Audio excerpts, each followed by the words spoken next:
नमस्कार, दैनिक 24 में आपका स्वागत है। चलते हैं अब खबरों की ओर, देखते रहिए दैनिक 24। अब हर खबर पर होगी हमारी नजर। नमस्कार, आप देख रहे हैं दैनिक 24। मैं हूं मणिभूषण। अक्षय तृतीया 2025 महाअभियान, धर्म गुरुओं ने संभाली बाल विवाह की रोकथाम की कमान। अररिया जिले में बाल अधिकारों की और बाल विवाह की रोकथाम के लिए कार्यरत संगठन जागरण कल्याण भारती फारबिसगंज ने बाल विवाहों की रोकथाम के लिए धर्म गुरुओं के बीच चलाया जागरूकता अभियान। बताइए इस प्रोग्राम के बारे में कुछ। अक्षय तृतीया हर साल मनाया जाता है। इस बार अक्षय तृतीया की जो तिथि पड़ी है वो 30 अप्रैल 2025 है और कई राज्य हैं जहां अक्षय तृतीया के शुभ अवसर पर बाल विवाह की घटनाएं घटती हैं।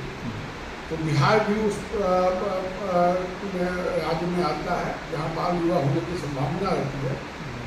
तो इस बार just for right for children, इसके पार्टनर है जागरण कल्याण भारती, ये तो विगत कई वर्षों से बच्चों की सुरक्षा को लेकर काम कर रही है, जैसे बाल विवाह, मानव तस्करी, बाल श्रम और बाल यौन शोषण को लेकर।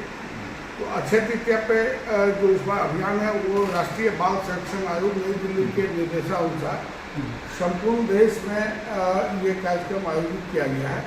तो यहाँ जो जस्ट अररिया जिले में जो अभियान है वो just for right for children और जागरण कल्याण भारती के संयुक्त तत्वाधान में ये अभियान शुरू किया गया। इसका मुख्य उद्देश्य है कि जितने हमारे धर्मगुरु होते हैं, 4 तरह के धर्मगुरु अररिया जिला में हैं।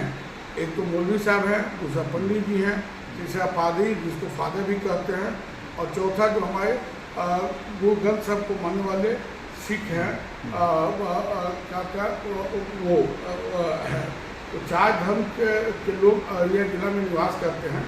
उनके साथ अनुमंडल पदाधिकारी फाउंडेशन की अध्यक्षता में पिछले 25 तारीख को एक कार्यक्रम उन लोग के साथ बैठक हो गई है और 29 तारीख को अररिया अनुमंडल पदाधिकारी के साथ इन लोगों की बैठक है, धर्म गुरुओं के साथ और टेंट मालिकों के साथ। और उसके बाद जो जिला विधिक सेवा प्राधिकरण अररिया और पुलिस अधीक्षक महोदय अररिया के निर्देश के आलोक में अररिया जिला के 7 थाने में ये कार्यक्रम निर्धारित की गई है। तो 30 तारीख को अक्षय तृतीया है, तो वो बड़ा कार्यक्रम पलासी थाने में आयोजित है।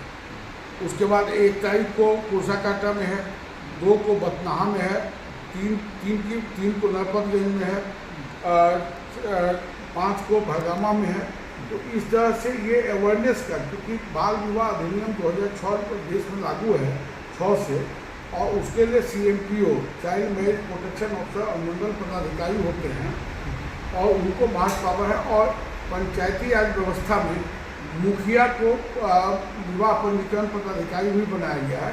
पंचायत सचिव और मुखिया जो है तो वो विवाह पंजीकरण पदाधिकारी होते हैं और बच्चों की सारी सुरक्षा की जिम्मेदारी पंचायत को दी गई है, जो बाल का बच्चों की सुरक्षा को लेकर।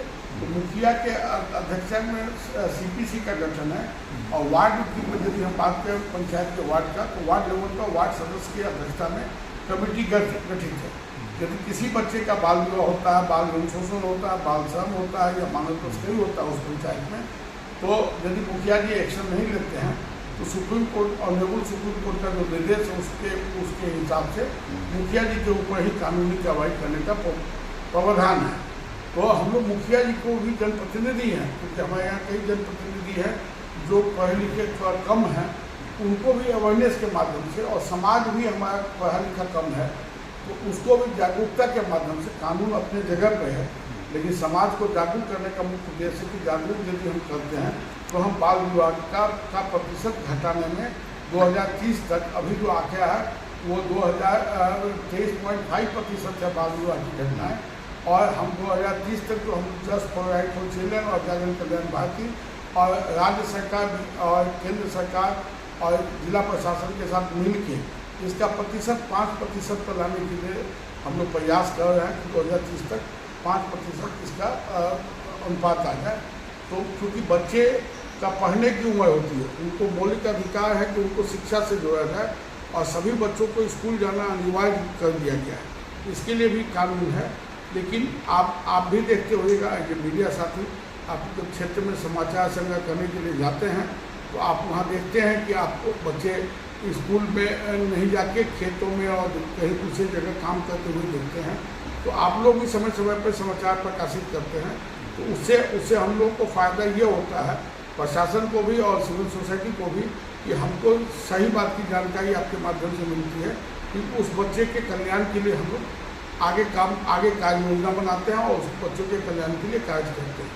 इसका मुख्य उद्देश्य यही है कि अक्षय तृतीया के अवसर पर हो या किसी अंत पे बाल विवाह बच्चों का नहीं होना चाहिए। यदि एक बच्चे का बाल विवाह होता है तो उसके साथ पॉस्को एक्ट भी लागू होगा, जो उस व्यक्ति उससे विवाह करेगा बच्चे से या कहता या बच्ची से, तो उसके ऊपर जो करेगा वो है। और बाल विवाह अधिनियम 2006 जो लागू है उसमें स्पष्ट कहता है कानून ये कि कोई भी व्यक्ति यदि बाराती हो, सराती हो, पंडित जी हो, मौलवी साहब हो, जो भी पादरी हो या जो भी धर्मगुरु उसको शादी को कराते हैं वो भी जेल जाएंगे, और बाराती सराती भी जाएंगे, हलवाई भी जेल जाएगा, और वो टेंट वाला, बाजा वाला, गाजा वाला, जितने उसमें लोग शादी में सम्मिलित होंगे वो सब जाएंगे। और फिर उसका मामला यदि पंचायत का है या नगर का है तो उसके जो हमारे पंचायती राज के जनप्रतिनिधि हैं कि उनके ऊपर भी मामला उंगली उठने लगेगी। तो मेरा एक अनुरोध होगा आज के प्रेस कॉन्फ्रेंस के माध्यम से या जिलावासी से अनुरोध है कि अपने बच्चों को विद्यालय भेजें, और वो जब 18 साल से ऊपर हो जाए लड़की, तब उसकी शादी करने का सपना देखें, और लड़का जब 21 साल से ऊपर हो जाए तब उसको सपना देखें, तो बच्चा अपना भविष्य भी बनाएगा और अपने वैवाहिक जीवन का सुख में आनंद उठा पाएगा।